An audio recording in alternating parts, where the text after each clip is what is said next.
When you ask for a sign to confirm that something is a good idea, then you're still not clear. You're not 100% in that vibration of this is what I want to do and I'm going to make it happen. And so I'm telling you, as soon as you outsource, you are not clear. You're basically outsourcing your desires to the universe, saying, just give me whatever and I'll just be okay with it. Hi my loves, and welcome back to another video. I'm Deanna, and today I wanted to talk about the top reasons as to why people don't get what it is that they want and ask for. The number one reason as to why the law of attraction or your manifestation tool is not working is because you are not clear about what it is that you want.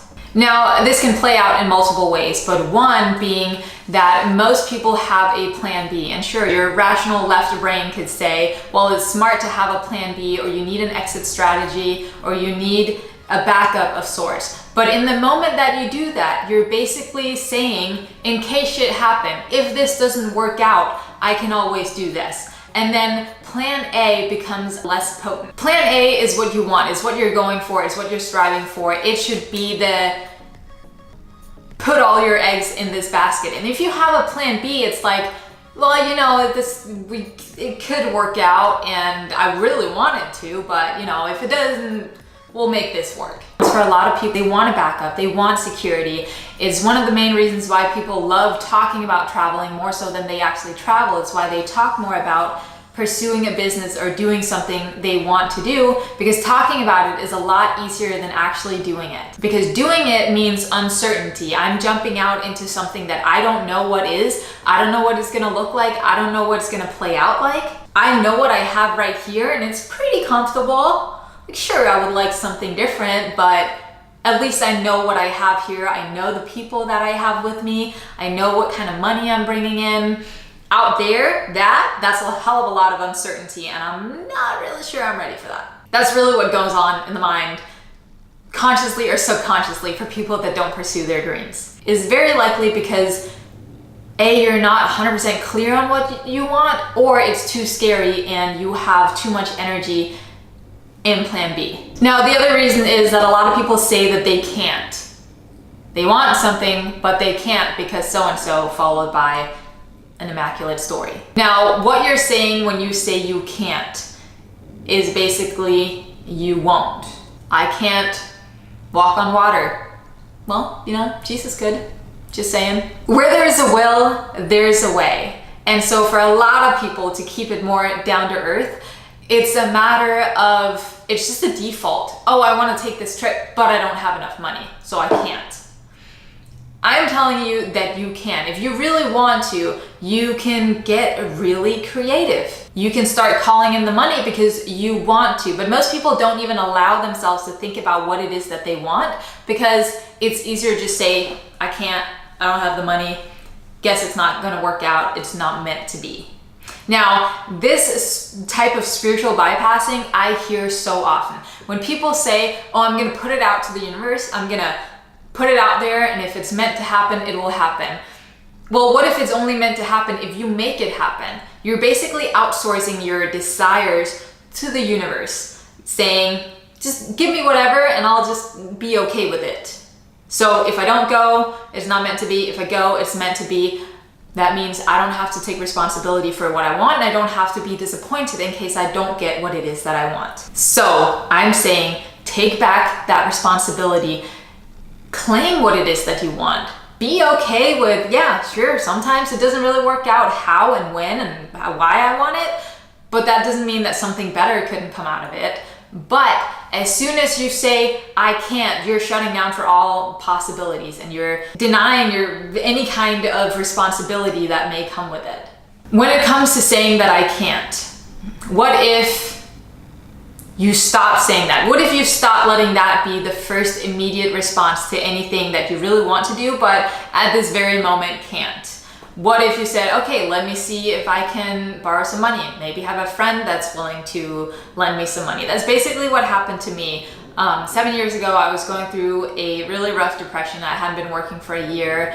I was living in Denmark. I had to move out of my apartment. I had no money whatsoever. I wanted to take this trip to America, and everyone told me, you're insane, you don't have any money, you should stay at home, you should get a new job, you should save up, and then when you have the money and it's a better time, then you can do it. And because otherwise you're gonna take this trip, you're gonna be in debt, you're gonna come home broke. And man, the list of projections of possible shit that could happen was endless. And sure, my left brain would probably say, yeah, you know, I should wait and I should save up, and then at some point it will be a better time. But I wanted to go on this retreat, and I ended up calling the richest friend I knew, lives in Dubai, and I was like, hey, I really want to take this trip and I would greatly appreciate it if you would lend me some money.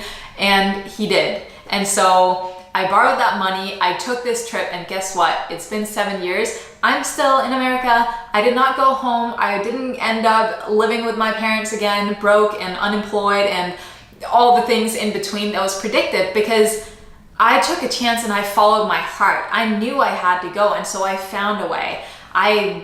I got the first couple of friends that I asked, including my parents, said no. They thought it was reckless. It was like the dumbest thing I could possibly do to them. And now today, that friend told me that that's possibly the best money he ever lent to someone because of what came out of it. It was like, for me, a completely new life in America. I got married, fell in love, now I live here. If you're an OG subscriber, you know this story. But my point is, I didn't take no for an answer, even though I was in the midst of some really challenging things. I had 3 weeks to figure it all out, move out of my apartment, borrow money, get a visa, all the things, but I wanted it. And so I made it happen. That's my point. When you say you can't, it's really because you don't want to put in the effort, which is okay. Just be honest with yourself. Is it because you can't or because you won't? And so the other thing I wanted to get to as why we don't get what we want is because we outsource things to the universe. And so it's basically something that I run into a lot when I've done readings for people. Am I supposed to do this? Am I supposed to go here? Am I supposed to be with this person? Is my marriage going to work out? Is this relationship, should I go into this relationship? Should I not? And with all of these questions, and with anything such as card readings or psychic or intuitives, it becomes this outsourcing of desires. So I really always encourage people to ask that question for themselves. What do you actually want? Regardless of what any readings or cards may say, what do you want? Because most people don't even allow themselves to ask themselves that question. And that's what I want people to do. So to regain the power, in a sense, and not outsource it to anyone else, ask yourself that question. What do you want? Like I said, it goes back to the very first thing. People are not clear about what it is that they want. And so that's why the major reason why people don't get it is because they're not clear about it. So sure, you can look at readings, you can look at, well, what would happen if you did this? That's a different question. What would happen if I went into a relationship with this person? What would happen if I moved to this location? Those are very different questions than what am I supposed to do? Where am I supposed to go?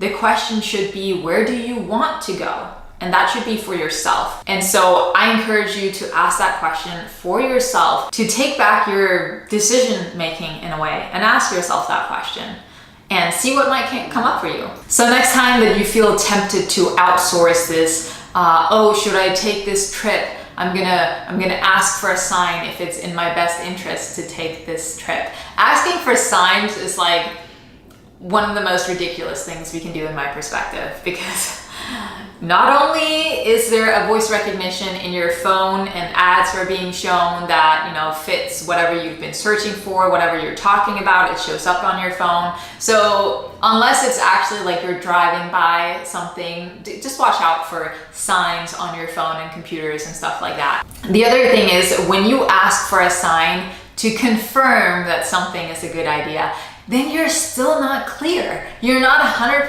in that vibration of, this is what I want to do and I'm going to make it happen.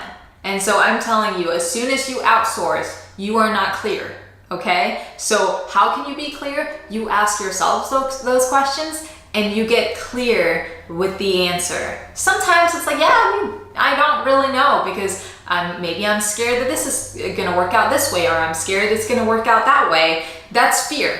That's a completely different element that should not be involved in the decision making, okay? We're gonna make a different video about that. But for the sake of this, be clear. Ask yourself, what do you want? And don't outsource things, okay? Those are some of the main reasons as to why people don't get what it is that they want. And so sometimes it's also a matter of stating what you want and then getting yourself out of the way. Don't force things. That's why you see law of attraction really working a lot better with smaller things. It's like, oh, let's just, talk about bats, or I hear something about bats, which actually happened to me the other day, and I have zero attachment to bats, but all of a sudden bats started showing up, and incredibly powerful. But when we have no resistance, it's easier for smaller things to manifest, and that's why bigger things sometimes don't always happen, because we're more attached to it working out. Like, we want it to, we need it to. And so when we hold on to that energy and that needy desire for something to work out, it doesn't come to us. And so getting yourself out of the way and allowing that vibration to basically just blossom and come into your life, that's a different element. But I am happy to make a different video about more specific law of attraction stuff and how to really manifest with it, and how to state what you desire and then get yourself out of the way, in a sense, to allow things. But yes, I will leave that for another video. So if you want that, leave me a note below. And also, if you enjoyed this video, make sure you give it a thumbs up and subscribe to my channel, because we make magical videos on all kinds of fun topics around here. So if you stick around, you might start to see the magic unfold. And also, I love you, and I will see you very soon.